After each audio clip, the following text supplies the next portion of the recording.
اللہ نے مجھے متکبر اور جابر بنا کر نہیں بھیجا بلکہ اللہ نے مجھے بشیر اور نذیر بنا کر بھیجا ہے۔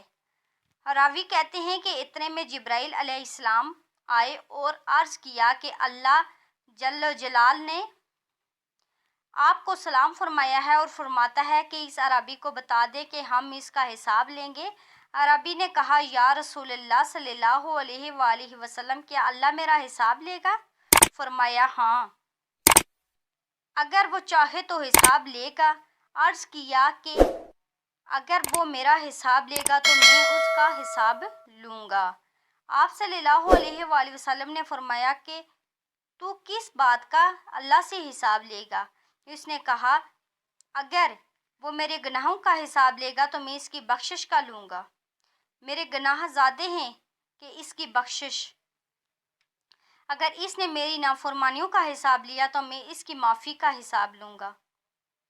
اگر اس نے میرے بخل کا امتحان لیا تو میں اس کے فضل و کرم کا حساب لوں گا۔ حضور اکرم صلی اللہ علیہ وآلہ وسلم یہ سب سماعت کرنے کے بعد اتنا روئے کہ رہش مبارک آنسو سے تر ہو گئی۔ پھر جبرائیل علیہ السلام آئے، عرض کیا کہ اے اللہ کے رسول، اللہ سلام کہتا ہے اور فرماتا ہے کہ رونا کم کریں۔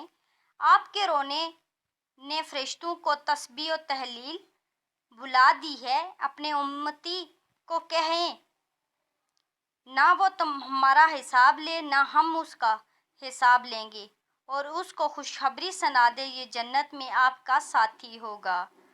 کیا عقل نے سمجھا ہے، کیا عشق نے جانا ہے؟ کیا عقل نے سمجھا ہے، کیا عشق نے جانا ہے؟